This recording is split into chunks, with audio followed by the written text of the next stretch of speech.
How good is the start? It's a good start. It's a great start. Yeah, it's the first win. And why do we play? You play to win the game. And what do we want? I want winners. I'm not bipartisan. I'm not bipolar. I'm not Biden. I'm by winning. I win here and I win there. And apparently, so is Texas A&M, who came up with a dramatic win against Notre Dame on the road. We'll talk about them a little bit later on. I also want to get into an early look at Oklahoma versus Auburn next week as we get into the first big week when we got a lot of top 25 teams that are going to be idle. I also want to talk a little bit about my top 25 going into week 4 and some upsets that we just did not see coming. What's up, kinfolk? It's RJ Young. I am not on a step mill. If this is your first time watching Adapt and Respond, thank you for joining us here live. We do this thing every single day. We talk college football. If you're into that, go ahead and hit that subscribe button, like this video, and answer the question in the comments below. Where do we rank Texas A&M? You know what? Where do we rank LSU? Where do we rank? Where do we rank? Where do we rank? That's mostly what I do at Fox Sports. It's also one of my favorite things to do because college football is built around college football rankings. And one of the reasons that we like to do this is to establish who the good teams are from who the very good teams are. Because it always feels like we've got a handful of good teams, but there are only 3 or 4 really good teams, the kind of teams that you would expect to win the national championship. So much so that you can be the Big Ten's all-time winningest coach and never have once played for the national championship because your name is Kirk Ferentz. The guys that he's in front of all played for national championships down to number 5, but this man got to 206 with a win against UMass. Just the way that you would draw it up if you're an Iowa fan. My goodness. I also want to talk a little bit about what Oklahoma's doing today, but we did that segment. So let's talk about Ohio State, which is another segment that we did. But as the clear number 1 in the top 25, I would not be surprised to find out that is the unanimous number 1 in the AP top 25. However, I'm going to actually get what I'm asking for, which is somebody somewhere is going to rank Penn State as a number 1 team in the week 4 AP top 25 off the strength of beating absolutely positively nobody. But that gets to change with a pivotal contest against Oregon next week, where we expect that'll be a top 5 showdown between an Oregon team I think is number 2 in the country and Penn State, who I got probably at like number 8 now. We'll get in my top 25 a little bit later on. But given what I've seen from the Buckeyes against Texas, against Grambling, and against Ohio, it feels like the most complete team in college football right now with a quarterback who's seeing it. He threw 2 interceptions against Ohio. One of them was goofy as hell, but 347 passing yards, 109 yards from a true freshman in Bo Jackson, who I think is RB1, 153 yards receiving from Jeremiah Smith, who is the break glass in the case of emergency type of player, man. The game was getting kind of tight there in the third quarter, and it was one of those where it's like, hey, yo, JJ, can you go downfield and go catch this go ball right quick? And Julian put it up there. And JJ said, I got it. It's a little bit unfair as Parker Navarro went out for Ohio, making this game a little bit easier for Ohio State to win 37-9. But you get my point there. I think more than anything else, I'm impressed with how this day went because I did not see some of the upsets and frankly injuries that we saw coming into vogue. I want to start with giving props to A&M for going into Notre Dame and handling Notre Dame. Number 1, they gave Notre Dame not 1 but 2 losses, which means we should not hear a damn thing from Notre Dame the rest of the way about no college football playoff. I get it. They were able to lose to directional Illinois at home last year and still make the national championship game. But that was with 1 loss, not 2. Hey, we lost to Miami. And we lost to A&M. And those are 2 ranked opponents. You're also 0-2, which means you are a worse football team today than Clemson, which is a really difficult thing to do, as Clemson was also a top 15 team going into this week before they got stomped out by Georgia Tech. Difference is they got stomped out by Georgia Tech at home, and they got a loss to an LSU team that's now undefeated. You got a loss to A&M. And getting a loss to A&M at Notre Dame, I got to put this in perspective for you. A&M has been garbage, has been trash, has been absolutely, positively out to lunch every single time they play a ranked opponent on the road. For the last decade, if A&M played a ranked opponent on the road, it didn't matter where they were ranked if they were not. They were going to lose. They were going to lose. And you know what? You, of all people, Notre Dame, did it to yourself. You know how I know you did it to yourself? It ain't because Mike Denbrock decided, oh, yeah, I got Jeremiah Love. Maybe I should get him some touches. He did. Jeremiah Love had 134 yards receiving and rushing, played outstanding football, and put them in position to win the friggin' football game. C.J. Carr played outstandingly. The Notre Dame defense played well. Do you know who botched this for you? A dude that you sent back into Alabama and brought back to play lacrosse and then had hold snaps.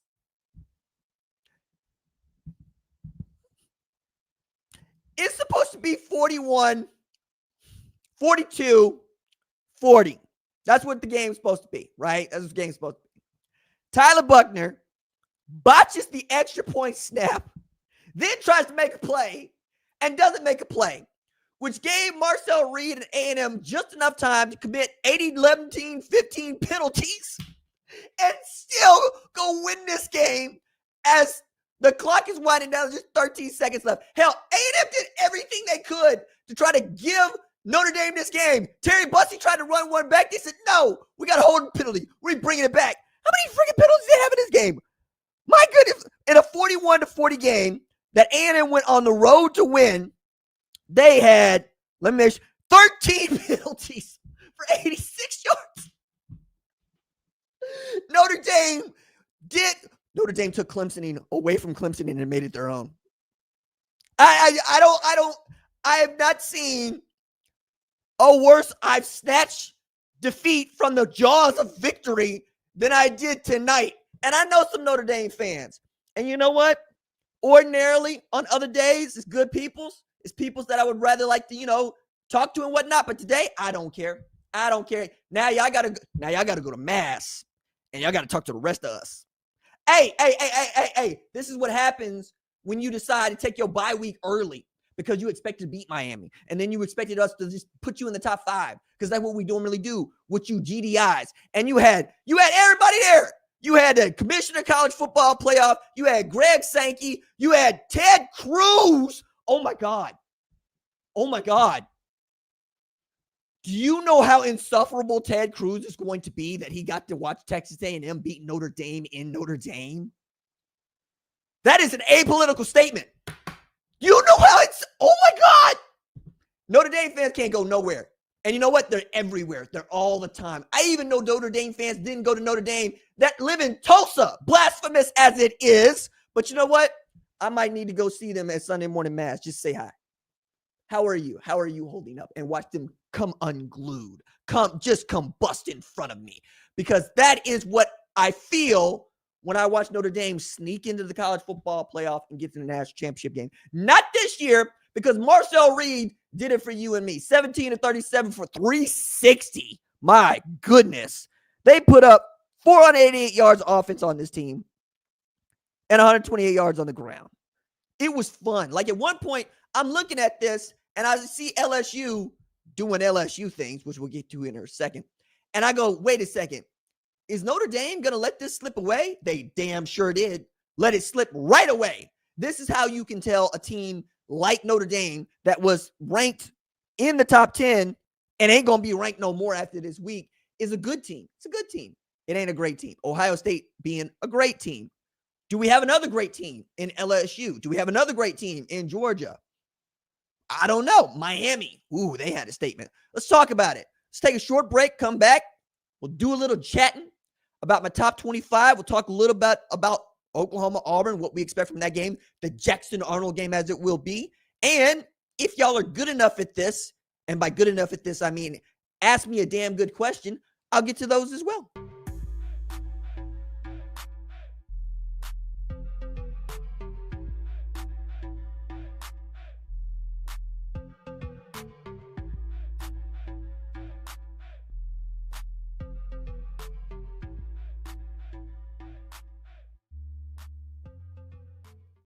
Back on Adapt and Respond with me, RJ Young. If you are new to the channel, hit that subscribe button, like this video, and answer this question in the comments below. It's a great way to participate in the community.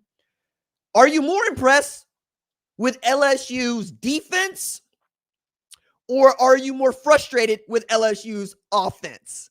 Because I think both of those things are worth talking about. So as you will know, since you're watching a post-game show, LSU beat Florida 20-10. That sounds like a defensive battle, does it not? That sounds like, oh, both of these defenses were playing outstanding football.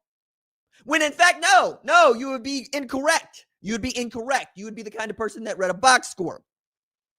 Because if you also read that box score, you go, damn, LSU's defense is the 2024 Philadelphia Eagles.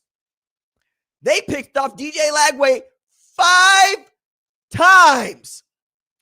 5. 4 were safeties, which means that DJ Lagway can't read coverage. That it is safeties. Let me back up here. As a quarterback, I'm talking about myself. I got a lesson very early in high school from Chad Morris, who I love to death, about open and close safeties.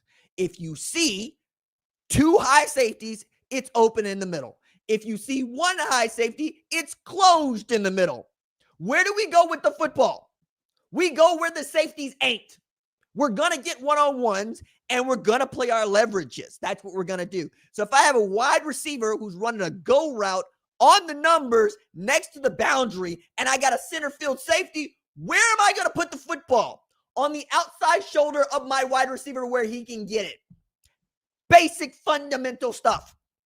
If you see a safety over the top of your corner and your wide receiver, guess what? That's called 2-on-1. And that safety ain't playing the wide receiver. He's playing the ball.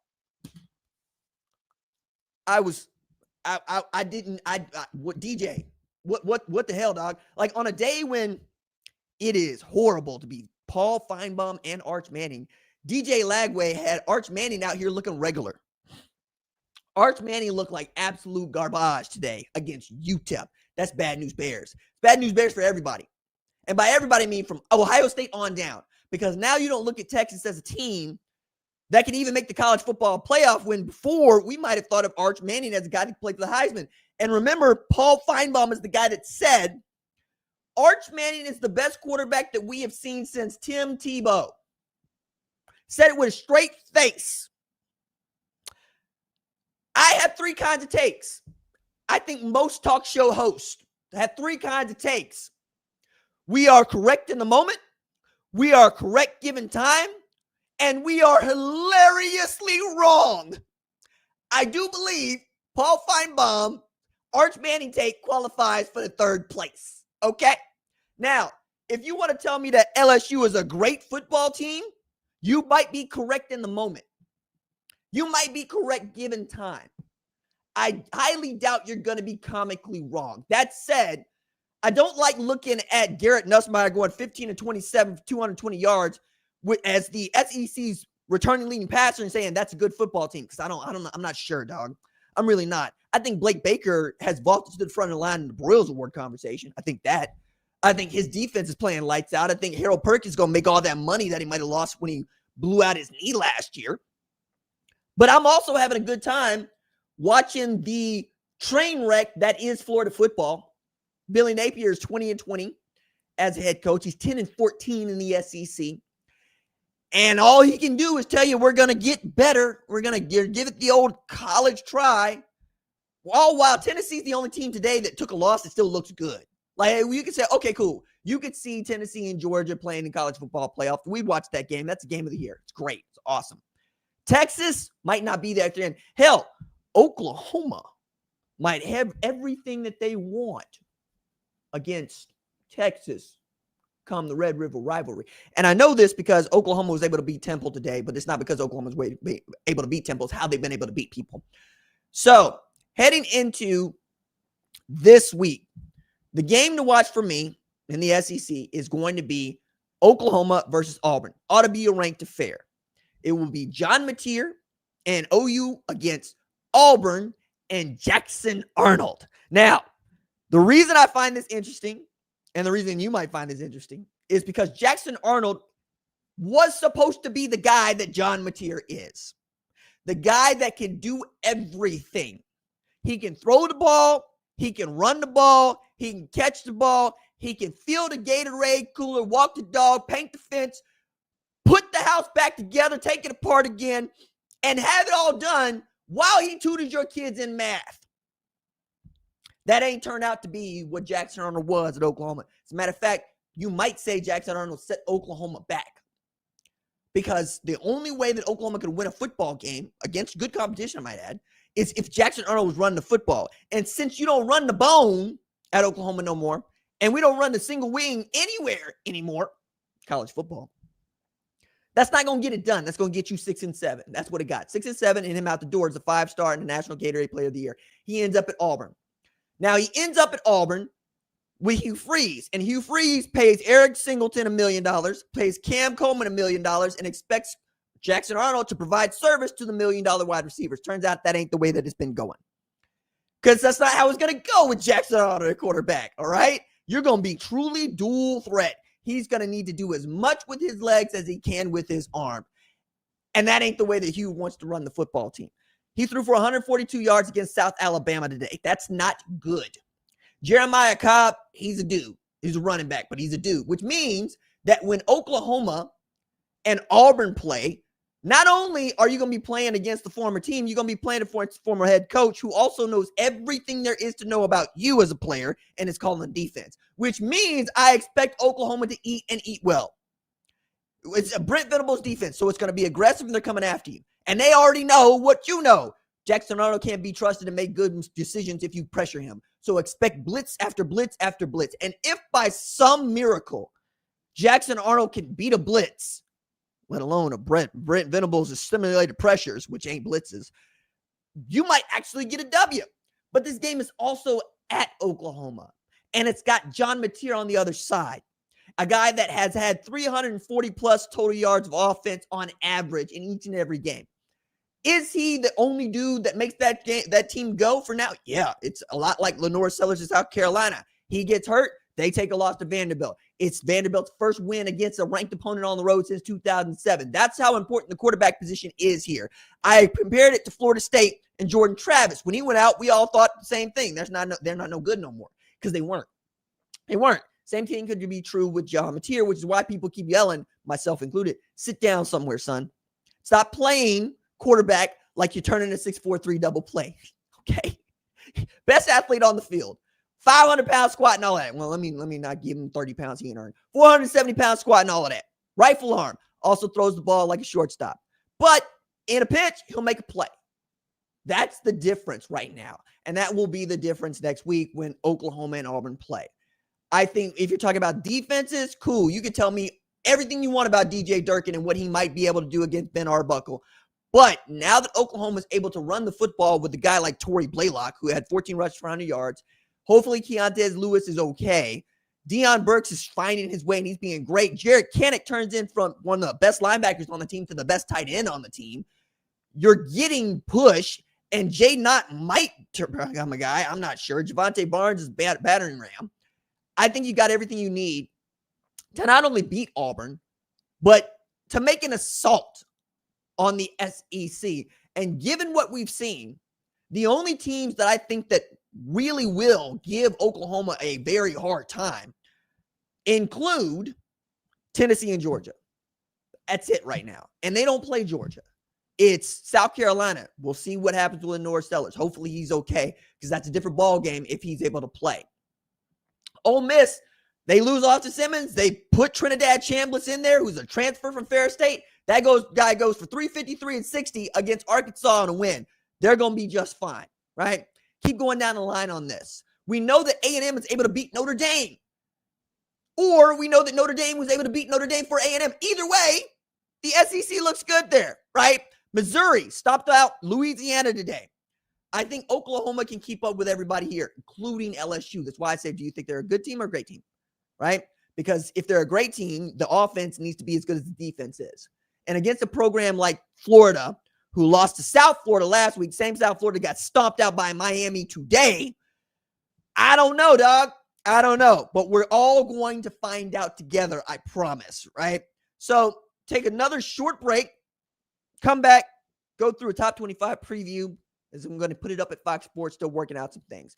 You got a good question? Now is the time to drop it in the chat, because I've been known to overlook your crappy questions. So ask a crappy question. If you're carrying a conversation with somebody else in the chat, that's fine. If you're listening on the podcast, which is on Spotify and Apple, thanks so much. I'm still giving away the stickers. They're still in the mail. All you got to do is hit the form in the description and the YouTube link below.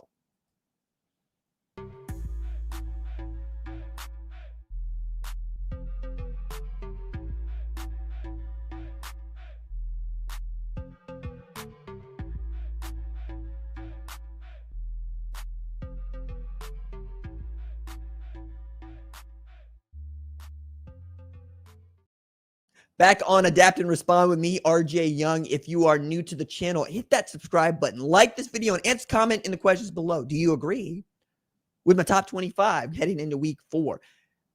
I always say it's a preview because it's a look at what I'm still moving around in my head. And you'll find out for sure once it gets published at foxsports.com, where everybody will read it and everybody will tell me what they think. But given what we've seen so far through week 4, here's how I think I got it going right now. So if I had an AP vote, this is how it would look. Ohio State at number 1 is clear and obvious for me. Oregon at number 2 is clear and obvious for me. We might have some moving and shaking there, but that'll come later. They beat up on Northwestern 34-14. It looks actually much worse on the scoreboard than it was in actuality. Sleepy start for Oregon, but it was a game that they won on the road.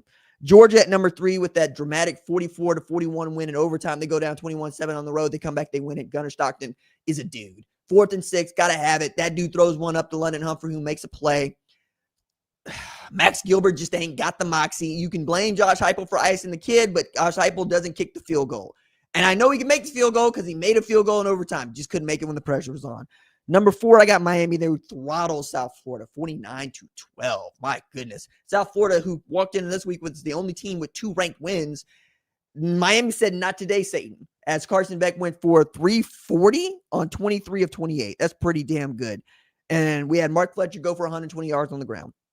I got LSU at 5 after their 20-10 victory against a, mediocre to bad Florida team. Oklahoma's at number 6 for me, 42-3 win against Temple. Texas at number 7 for me, 27-10 win against UTEP. Arch Manning needs to figure out what it is that's ailing him, and Steve Sarkisian better not be so touchy this week, because that might have been contributing to why you were sleepy and awful against UTEP. Arch was just 11-25 in this game and had one stretch where he threw 9 consecutive incompletions. I got Penn State at number 8 because they ain't played nobody. I got Texas A&M at number 9 because they were able to beat Notre Dame 41-10 or 41-40, but probably should have lost that game if Tyler Buckner can actually just hold a snap. Indiana at number 10, they ain't played nobody, 73-0, beating up Sycamores. They get Illinois. That ought to be a good game this weekend. Tennessee, I got at 11. The loss to Georgia is the loss to Georgia. 12, I got Ole Miss, who was able to beat Arkansas State's undefeated Missouri. At 13, beats up on Louisiana 52-10. Ahmad Hardy went for 250 yards on the ground. My goodness. Illinois beat up on Western Michigan. Again, they ain't played nobody, 38-0. The teams that they beaten are combined 2-7. But again, they get to play Indiana later this week. We'll find out. Florida State was idle at 15. Georgia Tech slots in at 16 for me. Great win against Clemson, 24-21. They have beaten 7 of the last 8 ranked ACC teams that they have played. That's phenomenal. And they get their first win against Clemson since 2014. Iowa State at 17. It got a little touch and go there against Arkansas State, but they pulled out a 24-16 win. Michigan at 18 destroyed Central Michigan 63-3. 8 rushing touchdowns in that game. 349 total yards for Bryce Underwood and 381 yards on the ground for the team. Auburn I got at 19. South Alabama is the win there, but, they'll get to prove it once again against Oklahoma if they got it, 31-15. I mentioned Jeremiah Cobb's a dude. Jackson Arnold better learn how to throw the football down the field. Number 20, I got South Florida. I'm not going to beat them up that much. They played 3 consecutive ranked opponents. They lost to 1. Alabama, I got at 21, destroys Wisconsin, but Wisconsin was playing with their number 2 quarterback, and the defense was never that good. Even so, Ty Simpson went 24-29 for 382 with 4 TDs. You'll take it. Ryan Williams has had 9 catches. 3 of them are touchdowns for 243 yards over the last 2 games. Vanderbilt slots in at 23 with a great win against South Carolina. Yeah, Lenore Sellers wasn't there, but Vanderbilt still had to finish it, and Diego Pavia it ends up being that talisman. Great note here. The Commodores opened the season 3-0 with wins by 20 points or more for the first time since 1930. 23, I got Texas Tech, who ain't played nobody, and that does include the Oregon State team that they destroyed 45-14. They were up 45-0 after the third quarter.